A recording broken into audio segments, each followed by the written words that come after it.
మొన్ననే విజయ్ గెలిచాక తమిళనాడులో లేడు ఆ రోజున రజనీకాంత్ వచ్చినప్పుడు ఎయిర్పోర్ట్లో విజయం మీద మీ అభిప్రాయం ఏంటంటే ఓ నవ్వు నవ్వేసి వెళ్ళిపోయారు. అలాంటి రజనీకాంత్ ఇవాళ స్టాలిన్ని పరామర్శించారు.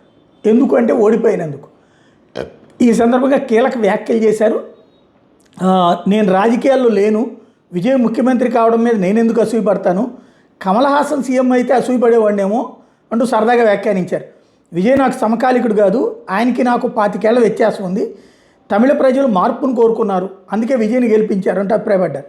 నేను స్టాలిన్ కలవడంలో కూడా ఎట్లాంటి రాజకీయం లేదు. స్టాలిన్ నాకు ఎప్పటి నుంచో మిత్రుడు, ఎన్నికలు గెలుపోవటంలో సహజం.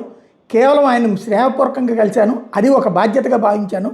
ఎన్నికల ఫలితాల తర్వాత పరిణామాల క్రమంలో విజయ్ని సీఎం కాకుండా అడ్డుకునే ప్రయత్నం చేసినట్టు లేనిపోరి ఆరోపణలు దుష్ప్రచారం చేస్తున్నారు. అట్లాంటి రాజకీయం నేను చేయను, నా వ్యక్తిత్వం అట్లాంటిది కాదని అందరికీ తెలుసు అంటూ రజనీకాంత్ చెప్పుకొచ్చినటువంటి మాట ఇప్పుడు వైరల్ అవుతోంది.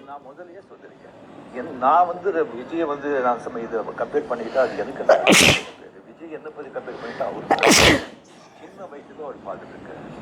அவரு சிஎம் ஆனதுல எனக்கு என்ன போறாங்க, அது இந்த இவ்வளோ சின்ன வயசுல 52 வயசுல என்டிஆர் சாதனை பண்ணதை விட அதை விட ஜாஸ்தி.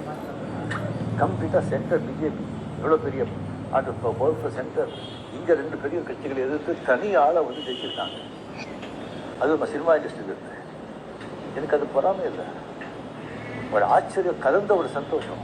அடையா அப்ரிஷியேஷன் சூப்பர். ஸோ அந்த பொறாமையும் இல்லை. விஜய் அவர்களுக்கு நிறைய எதிர்பார்ப்புகள் இருக்குது ஜனங்க மத்தியில். డెఫినెట్గా அந்த ఎదుర్పార్పెల్లా ఆవిడ సంధించి மக்கள் நல்லது செய்யும். ప్రజలు మార్పు కోరుకున్నారు, విజయ్కి చక్కటి అవకాశం వచ్చింది అంటూ అభినందనలు తెలియజేయడం అన్నది ఇక్కడ కీ పాయింట్.